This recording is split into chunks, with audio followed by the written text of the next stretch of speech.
मैं आपसे एक सवाल पूछता हूँ कि क्या आपने कभी ध्यान किया है और आप भी ये सोचने पर मजबूर हो गए होंगे कि ये कैसा सवाल है। हाँ जी, ऐसा ही सवाल है। मैं आपसे पूछ रहा हूँ, क्या आपने कभी ध्यान किया है? और अगर आपने कभी ध्यान किया है तो सिमरन करने पर आपको नींद ने तंग किया है। अब आप ये सोचेंगे कि नहीं, जो दूसरा सवाल किया है वह आपने सही किया है। नहीं, जो मैंने पहला सवाल किया है आप जी से, वह सवाल उन भाइयों बहनों के लिए है जो अभी ध्यान नहीं करते हैं। आगे जाकर बाबा जी से नाम दीक्षा लेंगे और उनका सवाल भी यह बन जाएगा कि जब आप सिमरन करते हैं, क्या आपको सिमरन के वक्त नींद आती है? ये सवाल जरूर बनेगा। देखो, नाम जपने की कोशिश करते हैं तो अचानक मन पर एक बोझ सा महसूस होता है। क्या होता है? आंखें भारी होने लगती है और नींद घेर लेती है। ये हमारे उन सत्संगी भाइयों के लिए है जो सिमरन करते हैं। यह कोई आम नींद नहीं होती। यह एक रहस्य है जिसे समझना एक साधक के लिए जरूरी है। क्या यह आलस है? इसे हम आलस कह सकते हैं? नहीं, इसे हम आलस नहीं कह सकते। क्या यह भीतर की चाल है या फिर आत्मा की गहराई में उतरने का कोई संकेत? आओ बड़ी बारीकी के साथ इस साखी के माध्यम से हम पूरा डीपली समझेंगे। सिमरन के समय हमें नींद क्यों आती है? परमार्थ का जब भी हम कोई काम करने जाते हैं तो हमें नींद सबसे पहले हमारे आगे बाधा बनकर खड़ी हो जाती है। जबकि संत मत सारा का सारा सिमरन के ऊपर ही निर्धारित है।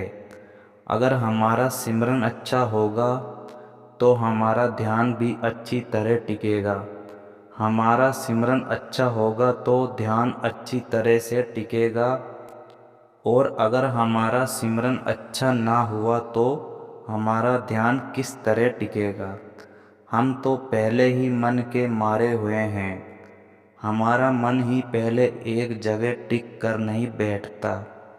हमने देखा है, जब हम सिमरन में बैठते हैं उस समय हमारा मन कैसी कैसी चालें चलता है। कभी हमारा मन कमर में दर्द देगा, कभी पीठ में दर्द बता देगा, कभी हमारे ध्यान को इधर उधर के लिए घूमेगा। और यदि हमारा ध्यान लगना शुरू भी होता है तो हमें नींद आ जाती है। सबसे बड़ी जो जड़ है यही है। इस तरह हम सत्संग पहले तो सुनते नहीं। यदि सत्संग सुनने के लिए जाते हैं या कहीं और किसी माध्यम से सत्संग सुनने का मौका मिलता है तो थोड़ी देर तो हम सत्संग सुनते रहते हैं, उसके बाद हम फिर सो जाते हैं। सब कुछ सिमरन पर हमारे निर्धारित है और हमारा सिमरन ही नहीं बन पा रहा है तो फिर हमारा ध्यान नहीं लगेगा। भाई, हमें इसका कोई ना कोई उपाय ही ढूंढना होगा। क्योंकि आप जितने भी संतों महात्माओं का इतिहास देखेंगे, उन्होंने सिमरन करके ही कुछ पाया है। जो सिमरन करेगा उसका ही ध्यान केंद्रित होगा। जिसका ध्यान टिकेगा वही सब धुन सुनने का भागी बन सकता है। जो अच्छी तरह से सिमरन करेगा, अपने ध्यान को एकाग्र करके सिमरन करेगा, वही सब धुन को सुनने का भागी बन सकता है और कोई नहीं। लेकिन सिमरन हमारा पक्का हो नहीं पाता क्योंकि हम सो जाते हैं। और ये बाधा, ये परेशानी का हल जितनी जल्दी हम सभी ढूंढ लें, हमारे लिए उतना ही अच्छा होगा। देखो, पहले तो ये सोचो कि हमें नींद कब आती है। हमें नींद जब आती है जब हम बेफिक्र हो जाते हैं, जब हमें कोई चिंता नहीं रहती, उस समय हमें नींद आती है।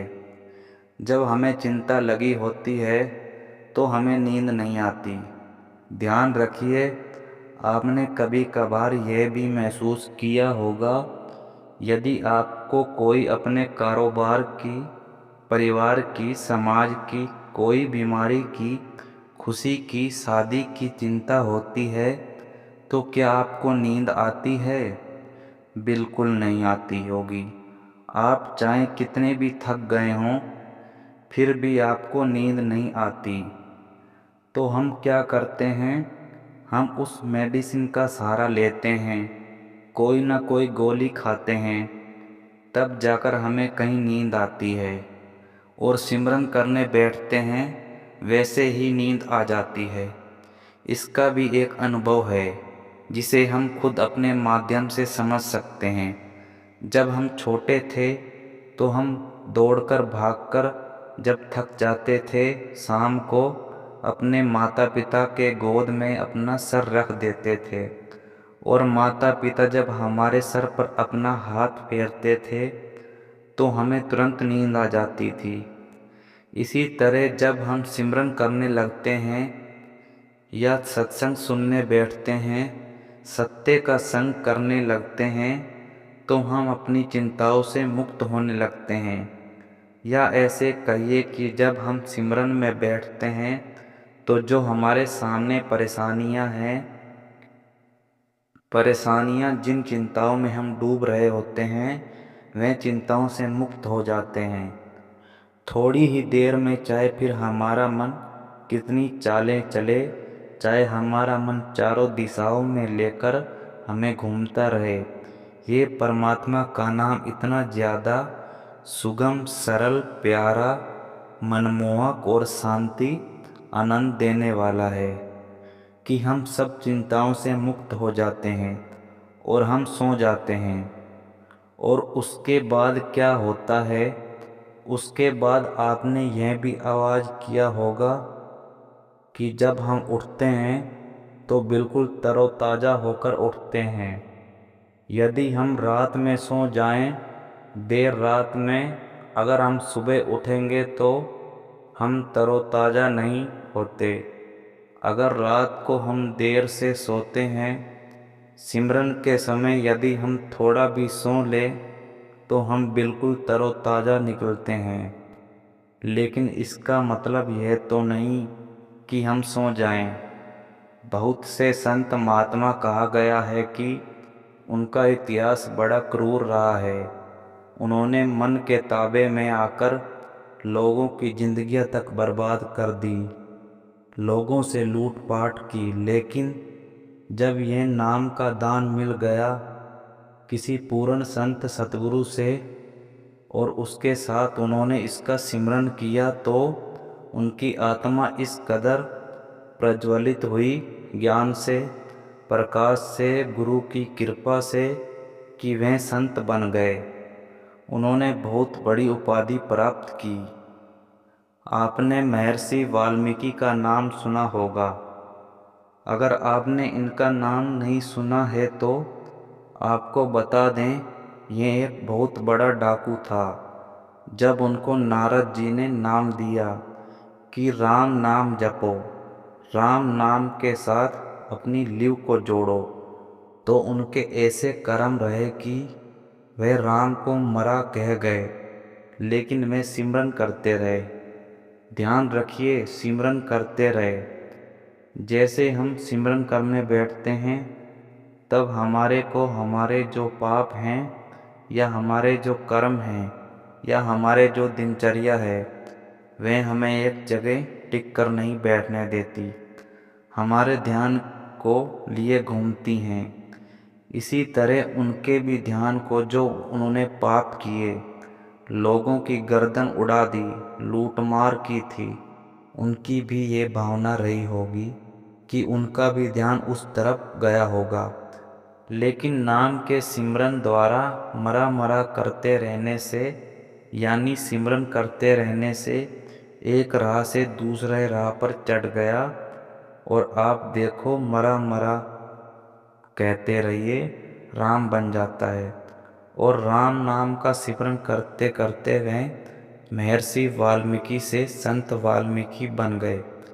देखो सिमरन कितना बड़ा कार्य है, उन्होंने सिमरन के द्वारा क्या उपाधि प्राप्त की।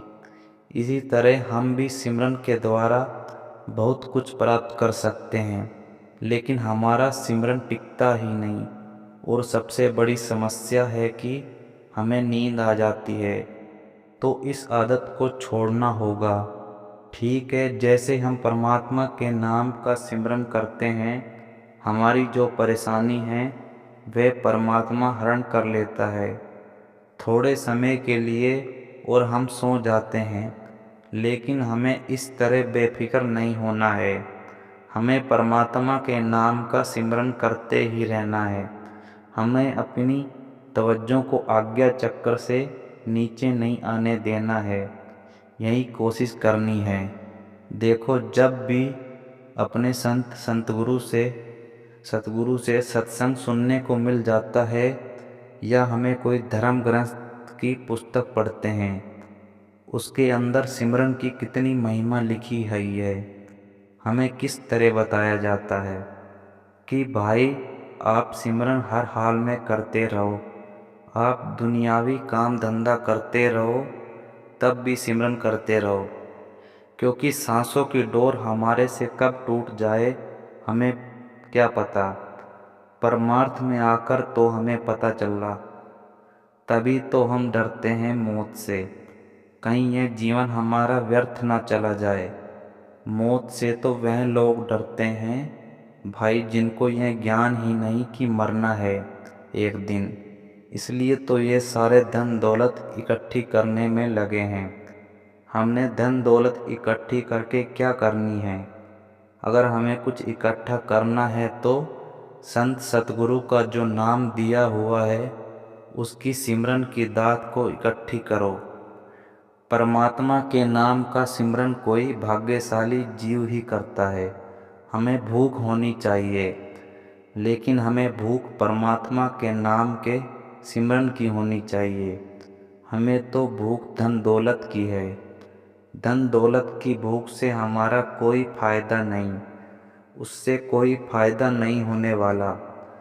दुनियावी काम धंधे अभी हमारे चलते हैं, धन दौलत थोड़ी कम भी होगी तब भी चलेगी, लेकिन सिमरन में हमारा नागा नहीं होना चाहिए, ना ही सिमरन के वक्त में सोना चाहिए। तो आप जी ने इन सभी हिदायतों का पालन करना है और देखो सिमरन को नहीं छोड़ना है। जो सिमरन को छोड़ेगा उसके पल्ले कुछ भी नहीं पड़ने वाला है। हजूर जी ने 40 साल हमें समझाया है। बाबा जी महाराज भी यही समझाते हैं कि भाई बस आपने उसको करनी में ऐड करना है, आपने बस करते रहना है, उसका नतीजा नहीं देखना है। जो भी होगा खुद ब खुद आएगा, लेकिन आपने सिमरन नहीं छोड़ना है। नींद आती है उससे भी आगे बढ़ना है, वह भी एक अवस्था है। तो आज का यह विषय यहाँ पर समाप्त हो रहा है। अगर आप जी को इस वीडियो से हेल्प हुई हो तो हमारे इस चैनल को सब्सक्राइब करके ऑल नोटिफिकेशन बेल पर प्रेस कर दें। और हमारे इस चैनल के ऊपर और भी बहुत सारी साखियाँ आएंगी और भी बहुत सारे विषय हैं जिनको आप एक एक करके सुन सकते हैं। तो मैं आप जी से इजाज़त चाहता हूँ, मिलता हूँ एक और नई